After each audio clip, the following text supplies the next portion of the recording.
It's time to call the hogs. We're talking two different Arkansas Razorbacks today, Anthony Black, Nick Smith Jr., their draft status. But here's the question Leaf Tulane and I are going to try to answer. Which one's going to be the better NBA player? You are Locked On College Basketball, part of the Locked On Podcast Network. Your team every day. Hey there, welcome into Locked On College Basketball, the only daily national college hoop show out there. I'm your host today, Isaac Shea. Joining me, as he does every single stinking week, is our guy, Leaf Tulane, sitting right over there. And I got to tell you, we're vibing on the French Open right now. Any other tennis fans out there, let us know, holler at us. But man, Leaf and I are geeking out on it right now. Hey, folks, we want to thank you for making Locked On College Basketball your first watch or first listen every single day. And today's episode is brought to you by Bird Dogs. Go to birddogs.com/lockedoncollege. And when you enter promo code LOCKEDONCollege, they'll throw in a free custom Bird Dogs Yeti style tumbler, just like this one that I'm showing on camera if you're watching, with every order. Leaf, you got one of those? I do. I've yet to use the tumbler, but I've been living in the shorts. Right? Dude, they're awesome. I'm right with you. We'll talk about Bird Dogs later, folks, and Leaf and I will tell you why we love them so much. All right, coming up on the show today, if you've been tracking with us, you know that every week leading up to the NBA draft, which, by the way, is 2 weeks from today when you're watching or listening to this on Thursday, June 8th, every week we're doing a draft profile of a college player and where they're projecting to land. We've gone through a whole host of them. If you want to watch back, make sure to check out our playlist that's got all those. But today, you're getting a 2-for-1 deal, folks. Two birds with one stone here. We've got two Arkansas Razorbacks that project to maybe be lottery picks. We're going to have to see what happens. And so we're bringing all that together, two freshman guards. And then we want to look at kind of comparing them. Who's going to have the better NBA career, all of that type of stuff. So, Leaf, let's start with the player that at this time last year, we didn't think we'd be starting with in any Arkansas NBA draft conversation, and that's Anthony Black. Because, again, this time last year, it was Nick Smith Jr., who we all expected to be the highest college player coming out. At least that's what a lot of people were projecting. But we know that now it's kind of Anthony Black. And so we want to start with him. And so I'll just ask it to you this way, Leaf. Why has Anthony Black shot up as high as he has? Well, I think it has a lot to do with there was a misconception among a lot of national media outlets coming in that Nick Smith was the point guard and Anthony Black was the two guard just because of their heights. Yeah. But Anthony Black was always the point guard. And what's really making money today in the NBA is positional size. And if you play Anthony Black as a two guard, he's still pretty big, but imagine him at the point guard all of a sudden. And now you have a 6'6" guy with a 39-inch vertical who plays like his hair's on fire on offense and defense. And it's interesting. You mentioned how Nick Smith was largely considered to be the top college prospect.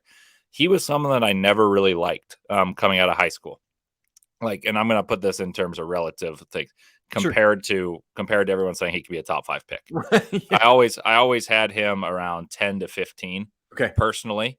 And Anthony Black, I actually was lower on too. And then I watched him play in the very first, I think they played 2 games. And one of them was against Louisville, who was horrible. But I was like, my goodness, this guy goes to the rim. He dunks it. Like, he's way more athletic than I realized in the half court. I might have to move him up. So when I did my very first big board, I think I had Anthony Black about 7 and Nick Smith like 12. So throughout the year, I've been on Anthony Black being the better pro, and I still will be there. But I think there's a world where the upside favors a guy like Nick Smith Jr., who's got this ball creation ability, because there's a world where a team really needs that, whereas Anthony Black's never going to be a team's leading scorer. And so, and honestly, I mean, you talk about Anthony Black being 6'6". I mean, with that fro, he's like 6 feet 47 inches tall. It's so awesome, man. Maybe best hair in the draft. I'm right with you. I was not as ahead of that game as you were. More so on the Anthony Black side of it, I hadn't done a good enough job of realizing what he was capable of until, just like you were saying, it's like as Arkansas started playing, it's like, all right, Eric Musselman must have known what he had, but he wasn't letting us know. But this dude is doing it all. And so I love all of that bounciness, that athleticism, that getting to the rim. And so that's really, really interesting to me. And so, Leaf, you talked about that he's never going to be the leading scorer for a team, but why is it that, I know we get it in the college game. We understand why a facilitator like Black and somebody that can create for himself as well is such an important piece, an important cog in the wheel. But why are NBA teams valuing that so much? Well, I think it's because there's only so many stars and superstars in the NBA. And there are so many more players there's an overused word now. It's connective tissue. And I think he's somewhere in between that and a star in terms of his role. He can be a star in his role, and you know exactly what he's going to give you. He's going to give you great point of attack defense. He's going to rebound from the guard spot. He's going to create for others. Like Arkansas, for those of you who watch a bunch of college basketball that listen to this, their offensive spacing was putrid. It was horrible. And he was still able to get to the rim, and maybe he missed some floaters, and like touch can improve, his shot can improve. I know he shot only 30%. But now you imagine the NBA's modern spacing and someone who's able to go downhill, he's going to rebound. There's a lot of players that really have a similar skill set that have thrived in the NBA, and they've been less athletic. Like, I don't think I think he's got the similar traits to Josh Giddey. I don't think he's got quite the vision or passing that Josh Giddey has, but you hear that tossed around. You toss it around like Alonzo Ball that scores differently. Yep. I don't think he's got quite the vision Alonzo Ball does. And then this one's like the bust label, like, oh, let's beware of Anthony Black. It's Michael Carter Williams. But people forget Michael Carter Williams played in an era that was a little different, and he still won Rookie of the Year. Yeah. And like, so I've kind of, I think I had Anthony Black as high as 7 at some point. I mentioned that it was my initial one. I kept him there for a month or two, and I've slowly moved him down. And right now he's at 10. And I know that's not much of a drop, but the more I think about it, I'm more tempted to move him up just because I think there's so many teams that would envy what he does and could use it in a conducive way to success. Whereas in college, you almost became like bored with how the Arkansas played because he'd just go down to the hill. Like he'd go to the rack and it would be like, oh, throw it off the glass. And you'd be like, oh, clearly he doesn't have shot creation, but it's not his fault that there was no spacing on a team. And he was just like forced to do a ton. So the more I think about him, the more I think he's got a projectable skill set for the NBA that is good. Yeah. So you have him 10th right now. That's where we're looking at Anthony Black, which would be in the lottery, kind of the second, third there of the lottery. And you talked about, man, like all these numbers, because with him, it isn't just about getting to the rack. As you said, Leaf averaged 5.1 rebounds per game, 3.9 assists. And the one that really jumps off the page at me is 2.1 steals. Although I guess we should make sure to admit that had a negative assist to turnover ratio, at least in terms of per game, where he had no, I'm sorry, I was thinking steals. Had a positive assist to turnover ratio, but did average 3 turnovers per game. So that handle is something that he'll need to work on. But I love, as a big guard, the way he's able to do all those things, not just score, not just rebound, not just dish, but bring all of that together. But you talked about the 3-point shooting, Leaf, and that's what I want to ask about, because as you said, average just 30.1% from 3 and only 2.6 attempts a game. Now, we know there are other players out there in the NBA right now. You named a couple who just don't shoot from outside, but still succeed at the guard position. Does Anthony Black have to get better at his 3-point shot in order to succeed? Or do you think he can be a 10-year NBA guy with the level of shooting he's at right now? I think there's an avenue for him to succeed without improvement on his jump shot. I think it becomes markedly easier should he improve. And I'm not saying become a 40% 3-point shooter in the NBA. I'm saying just become a guy that they have the threat of him shooting, so it allows him to have more runways to the rim. They have to make the defense bend to the fact that he can shoot. And I think that's the easiest thing to improve in the NBA. Like, people all get bigger and stronger. People all get more intellectually ready for the NBA as they mature. But it's easy to say, like, oh, this guy's a non-shooter. But you look at players, like, my favorite stat is Herb Jones shot 7% at Alabama his junior year. And then his rookie year in the NBA, he shot 38% from 3. Oof. He's not a great NBA shooter, but my point being is you have to like at least close out on him. Right. And so if he can do that and then couple it with his playmaking skills and just instincts, as well as what he's going to do defensively, then I think you've got a successful NBA player. All right. No reason to think he can't do that, especially as he moves from I got to go to class and practice to just all I'm doing is shooting all day. I think that shot should continue to grow. Now, we are going to turn our attention to his teammate, Mr. Nick Smith Jr., here in just a second, who didn't have a healthy freshman year. And is that something that has hurt his NBA draft status? We'll talk about that in just a second. But first, I need to tell you that today's episode is brought to you by our friends at Bird Dogs. Listen, I don't know how else to say this, so I'm just going to keep it simple. Bird Dog shorts and pants make you look good.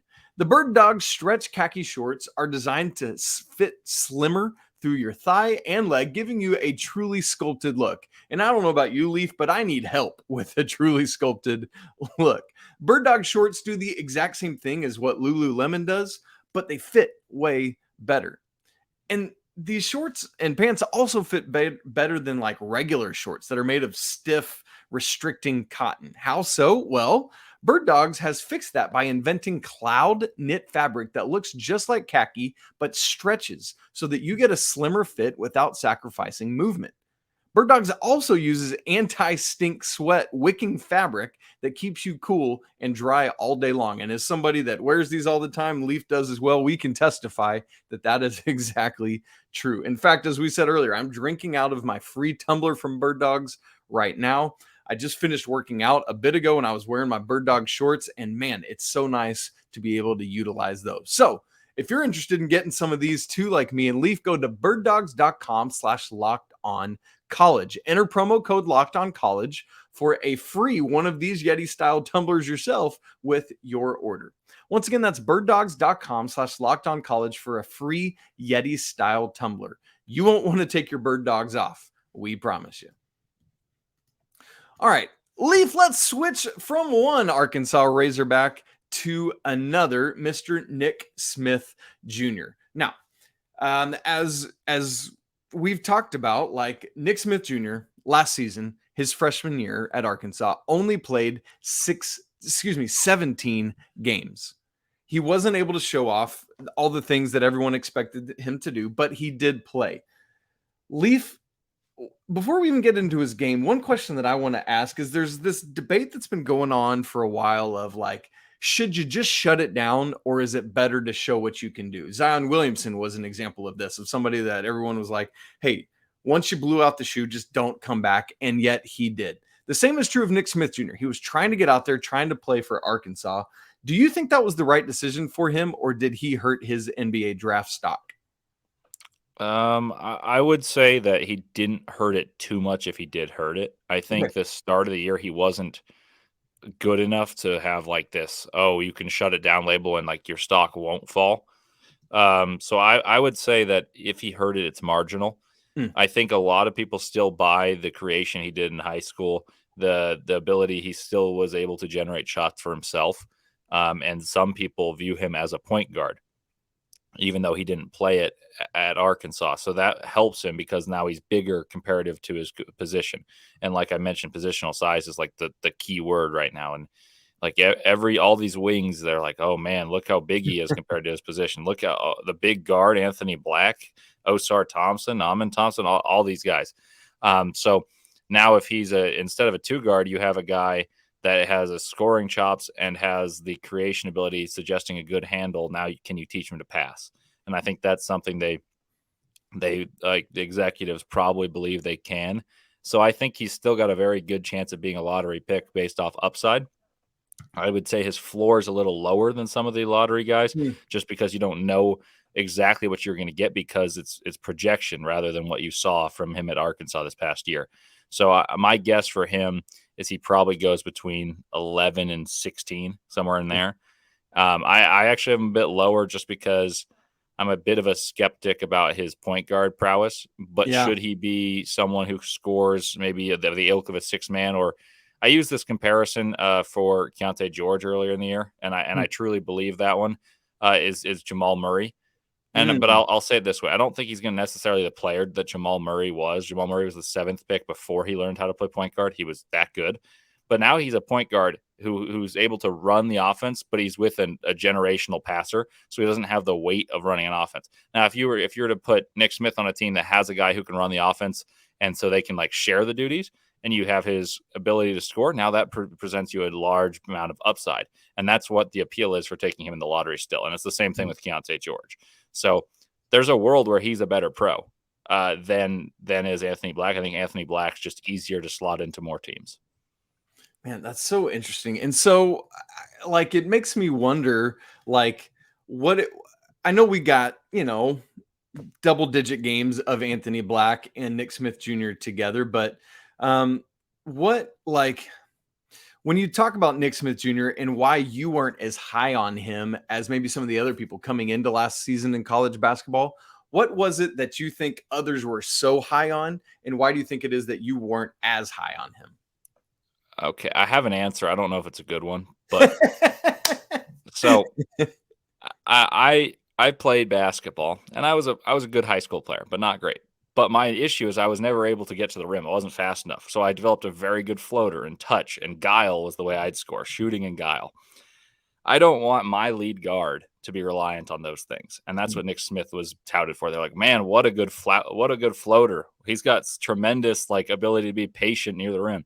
I don't want my point guard to have those same traits that I would say I had, because that was my deficiency. So now if you're playing in the NBA, I don't want that to be your glaring deficiency, because that's something that's needed at those positions, especially if you're not enormous. Like you could offer me a counterpoint of Luka Doncic could be considered the best point guard in the NBA right now. And I'd be like, okay, fine with me. But you ask me one other thing is he's 6'7", 240. Like Nick Smith is 6'3", 185. And so the fact that he's not super quick twitchy concerned me then, because it was against high school athletes. So yes, he was able to get to the rim and throw down some dunks, but it wasn't like, oh my God, he's an otherworld athlete than these guys he's playing against. And he should have been, in my eyes. And maybe I was being unfair, but that was my reason for being low. And then when I watched him play at Arkansas, granted he had some knee injuries. He had stretches where he didn't play. I think I remained consistent. He's got good touch. I never questioned that. He's got an ability to create space for himself, but it's different than what I want from someone that I think should be playing the point guard at the next level. So that's my answer. And maybe I'm just biased, and because I'm hating on my own game. That's right. But it makes sense, right? It's the philosophy that I typically adhere to. Unless you're really big and like you can afford guile to be your scoring way, I'm typically hesitant to crown you as someone that I think is worthy of a lottery pick. Well, does his frame? Do you believe his frame projects to be something that he can add enough to get to maybe, I don't know, 2 to 210 or 215? Like, can he bulk up that much where he doesn't have to rely on that guile, where he can be a little more downhill like Anthony Black is? I'm not sure, to be honest. I mean, people develop differently. I think he can put on some weight, but I don't know if it'll ever be enough weight compared to NBA athletes that'll be guarding him to be reliant on strength, because he's just you're never going to learn to be faster. Like you can get marginally faster, but right. I prefer a quick twitch guard unless you're really tall. And that's honestly my preference. I love tall guards playing the point guard. And he's straddling in between both. Like he's got elements of each, but he's not quite there for either. And that was in college. So then you project it to the NBA, there's better athletes, there's bigger players, and there's smarter defenders. So I think all those things work against him. That said, you can't teach shot making. It's a reason that even though I didn't like what I saw from Keontae George in person, I saw him play twice.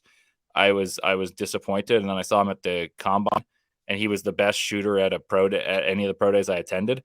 I was like, okay, well, you know what? I can talk myself back into this. But Keontae George is bigger than Nick Smith. And I think he's never played the point guard. And so if he adds that to what he's doing, I think that really makes him a more desirable prospect. And those are two that I think are often compared to one another. Yeah. And yeah, I mean, you look at Keontae George and it's like, bro, I am not messing with you. But with Nick Smith, it's like, whatever. Like, not that I could take them because I wouldn't win a fight against anybody, but I would be more scared to fight Keontae than I would Nick Smith. Now, Leaf, one final question about Nick before we kind of move into projecting out ahead is, you talk about like we got to look at him as potentially like, could he become a point guard in the NBA? And you just look at the raw like per game averages. And like with Anthony Black, as we talked about, it's 3.9 assists per game. Nick Smith had 1.7 assists, steals.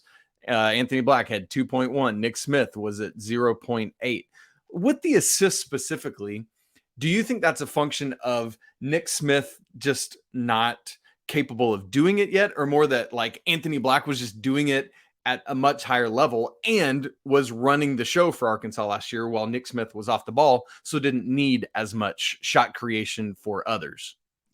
Yeah, I think he's got the capacity to do it. I think it largely was, Anthony Black might be better at this, and so we'll just have him do it and create for others because you're a better shooter than Anthony Black is. Anthony Black can get to the rim and create for you among as well as others, and you can attack closeouts. I think that was probably the coaching structure. Yep. So I do believe he's got the capacity to. I just don't think it's as instinctual for him. That makes sense. Like he to me is wired as a scorer more than a passer, and I don't want to compare them as players, but I think the role that he should aspire to is the Jamal Murray one, where he can functionally run an offense even without a Jokic in there. Now, should you add a guy like Jokic, obviously, or just like a very watered down version of a secondary playmaker, then you really have upside because he can score you 20 a game. And I think he's got the capacity to do that. It's just on what efficiency.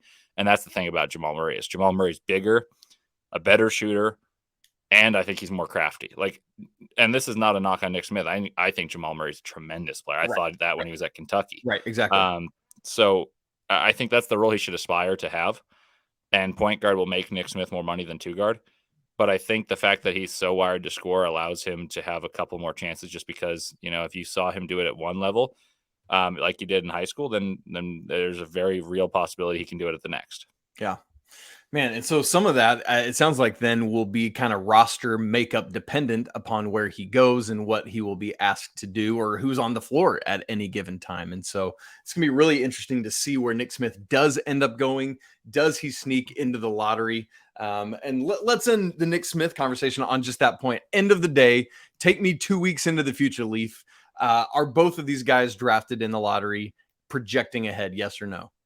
I will say with almost certainty, yes to Anthony Black. Nick Smith, if you look at who's picking like 11 through 14, you've got the Magic. I don't think they'll take him. The Thunder, maybe. Toronto, I don't know if he quite fits the MO, but like they could afford to take a swing. And New Orleans. So if that's the case, I would say New Orleans is the most likely team to take him.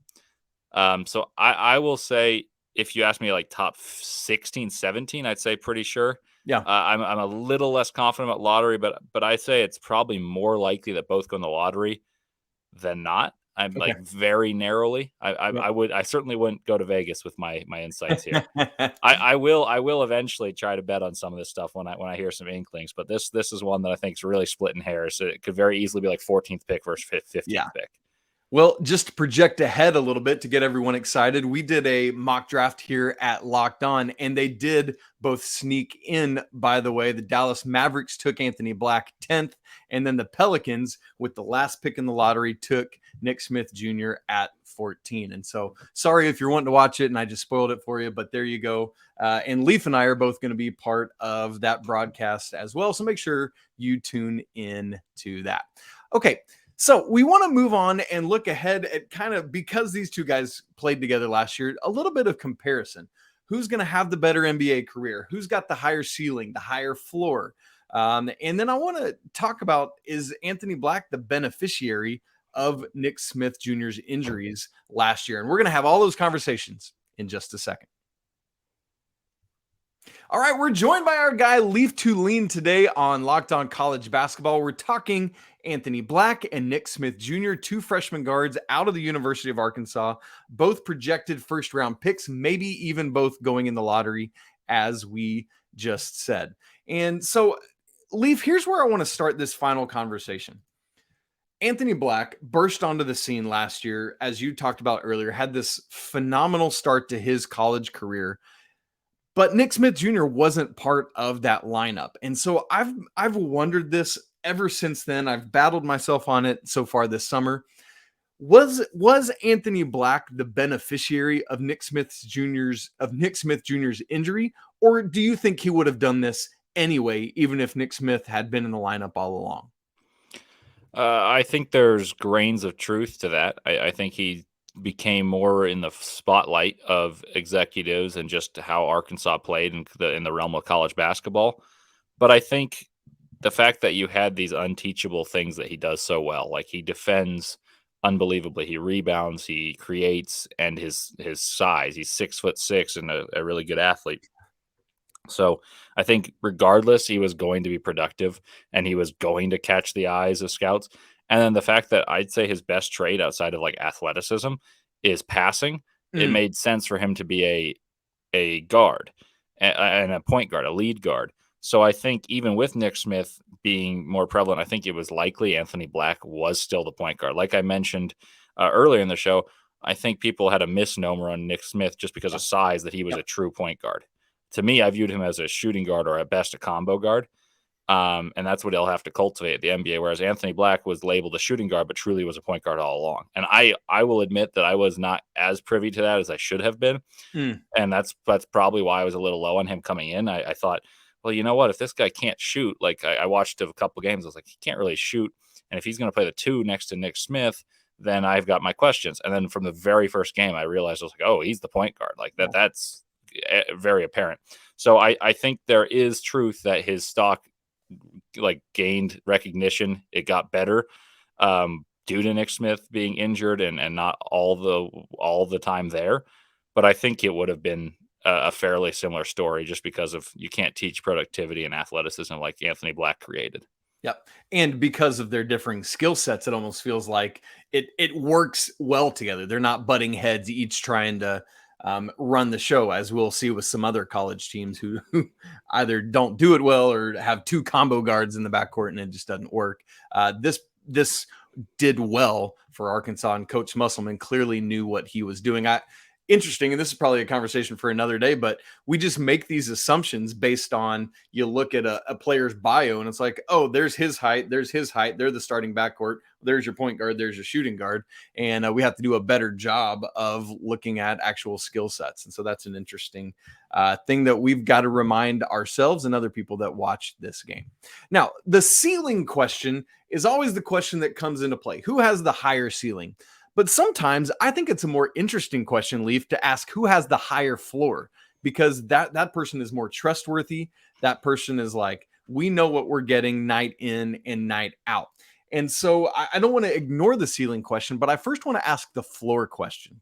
Which of these 2 players has a higher floor on a night in, night out basis? I think it's clearly Anthony Black, just because at the very least, you're going to get a plus defender, someone who will rebound and facilitate. He may not facilitate at the same level as he won't be as much better of an athlete than the average player in the NBA than he was in college. But at the very least, I think you're getting someone who will put pressure on the rim, pass, and defend guards at a very high level. Yeah. So I think that at the very least, you're getting someone like Elfrid Payton. Yeah. I was going into the bank. I hadn't thought about this beforehand, so I was happy I came up with a decent one there. But at the very least, you're getting like a backup guard right there. And I think it's more than likely his shot gets better and his facilitation carries over. And now you're getting a starter caliber guard that's going to be a very good point of attack defender and someone that hopefully can get you a fair amount of points. I don't think he's an all-star type of player, but he's someone that all teams that are good and have aspirations to win would like. So I think he's got a high floor. Yeah, that makes a ton of sense to me. And I would even add in like just the downhill versus what you were talking about earlier with Nick Smith's floater reliance and other things like that. It's like Anthony Black's ability to get to the rim with his superior height and size to Nick Smith, I think is a more consistent capability too. And all that to me adds up to we're building a better foundation in essentially a higher floor. And then just because of the injury situations for Nick Smith, like that, as if I was a GM, that would give me at least a little bit of pause of like, is that going to be an ongoing thing that we got to worry about? And I know they're doing all their due diligence on the medical side of things, but I'm right with you. I would suggest that Anthony Black has the higher floor as well. All right, so Leaf, last question then. End of the day, which of these two will have and we can define this however we want, the better NBA career, the longer NBA career, the more successful NBA career? I know that can, different people can define that different ways, but which of these two do you think that will be? I think it's easier for me to say it's Anthony Black. I think if they both absolutely hit their ceiling, then Nick Smith might have a more coveted role of just like a guy who can score 20 points a game. Yeah. I don't foresee that for Anthony Black, but I think there are more avenues for success for Anthony Black, and so that's typically it's not like he's just floor. There is upside. I just don't think it's as high as the upside would be for Nick Smith if he hits it. But It's far more likely that Anthony Black hits to a degree than it is Nick Smith hits to the degree that would be his ceiling. Yeah. So I'd rely on that like 70th percentile being like far more conducive for Anthony Black than it is for Nick Smith. And maybe I'm wrong. I mean, I've been wrong before. I will be again. And so have all the NBA teams that are drafting. That's right. So fit matters a lot too. I think if Anthony Black goes to a team that has other point guards, it might be hard for him to contribute in the way that I think he will. Whereas for Nick Smith, I think that might be good because then he can learn and play like a slower role and, figure out how to play in the NBA as opposed to being thrust in there and try to score. So I think it could go either way. If I had to pick who I think is the more likely avenues to be successful, I'd go with Anthony Black. Yeah, it's one of those things like, hey, we projected the World Series 1,000 times or ran the simulation 1,000 times, and 70 of those Anthony Black had the better career. It kind of feels like that. But as you said, if Nick Smith Jr. becomes who people projected him ahead of last college basketball season, then you're getting a steal with having him like at the end of the lottery or, somewhere else later in the first round. If he becomes that, man, that's massive. But yes, I think the way you just said that is spot on, Leaf. There are more projected avenues right now for Anthony Black to be that dude. Going to be really interesting to track both of these young men and see how they do. We're excited for both of them. That's why we're here. That's why we do this, is because we love this sport. We love these young men and we want to celebrate them. So to both Anthony Black and Nick Smith Jr., congrats on making it this far, and can't wait to see where you go 2 weeks from today on draft night. Folks, thanks so much for tuning in with us today on Locked On College Basketball. Always great to have Leaf on. Make sure you follow him on Twitter at Leaf2Lean, THULIN, and Leaf is I, not an A, like the thing on a tree. Also, make sure you go check out NBA Big Board, where he's a frequent contributor there with our guy Rafael Barlow and all the other great folks on Big Board. If you would, go leave us a review on Apple Podcasts or anywhere else you can leave reviews, 5 stars. Talk about why you love the show, why you love when Leaf's on, and all his great insight. Also, please, if you would, subscribe to the show, smash the like button, leave comments on your thoughts on these two hogs. As always, apologies to the lawyer family. Go Wildcats, and until tomorrow when our guy Andy will be right back with you. Peace.